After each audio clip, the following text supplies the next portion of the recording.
l'enseignement dure à peu près 15 minutes sur 45 minutes qu'on a ensemble.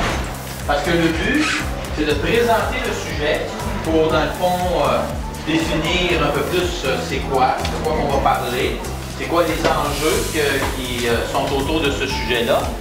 Mais surtout, ce qu'on veut et ce qu'on espère qui arrive, c'est que ça vous permette à vous de faire des questions, de demander des questions, faire des commentaires, apporter un petit mot de témoignage parfois quand c'est approprié, votre expérience, ce que vous avez vécu, pour que là, on vous donne dans un sens la parole et on vous laisse la possibilité d'intervenir et d'interagir avec...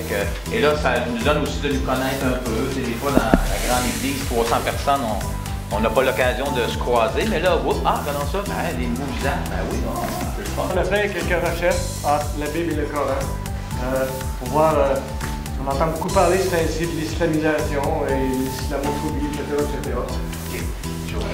Bien, en fait, si on s'en tient, on s'en tient à la parole, hein? On s'en tient dans les Écritures, puis c'est vraiment écrit, je suis, en vérité, on sait tous qui parle, c'est Jésus. Qu'est-ce que la Bible dit? En fond, là, on est tous d'accord que le christianisme a cette exclusivité-là, donc on est d'accord que... C'est la notion de la crainte de l'Éternel. Les trois, ces passages ont tous en commun le fait qu'ils ont cette expression « afin qu'il y ait du bien pour toi ». On le traduit dans nos Bibles. Que tu sois heureux, que tu aies le bonheur. On a... Qu'est-ce qui fait qu'on a de la misère à obéir? Le bien, c'est le mal qu'on fait. Comme Paul dit. Alors, il y a une tension intérieure dans notre chair, de l'Esprit de Dieu, lorsqu'on devient enfant de Dieu, où il y a des choses qu'on voudrait faire, mais on n'arrive pas à les faire, des choses qu'on ne voudrait pas faire, on les fait. Puis il y a une frustration là qu'on vit dans le chapitre 7 de Romains, là, qui est très intéressant. Donc, une des raisons qu'on a de la misère à obéir, malgré qu'on sait tous comme parents, des fois, ça manifeste qu'on n'est pas assez proche de Dieu.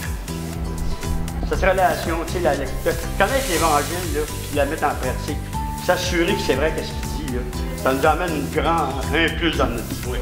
Et ce qu'il fait, c'est qu'il y a des événements qui arrivent dans nos vies pour qu'on apprenne à lui faire confiance. Wow.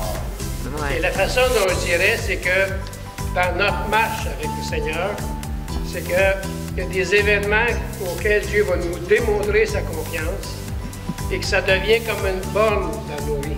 C'est comme le bord de l'autoroute, il y a des annonces un peu partout. Et Dieu va construire notre confiance par la réponse qu'il nous donne. Des fois, elle est favorable, des fois, elle ne l'est pas. Mais pourquoi ils en viennent à dire que c'est Ismaël que Isaac, que Abraham a offert sur le mont Moriah? J'aimerais ça que vous retourniez dans vos souvenirs, que vous me racontiez un petit peu vos premières rencontres, les premières passions. Il y en a que c'est très, très, très loin, là. Mais... Oh, va-t'en pas, Jocelyn! Mais que tu me rappelles un peu cette première flamme-là qui était là, de passion, avec ton chum ou sa blonde, les premières fois. On faisait juste se regarder. Oui. Puis on le regardait et on se disait « Wow, si il est beau! » Hein? Si il est fin! Si. Il y avait toutes les qualités du monde. Wow.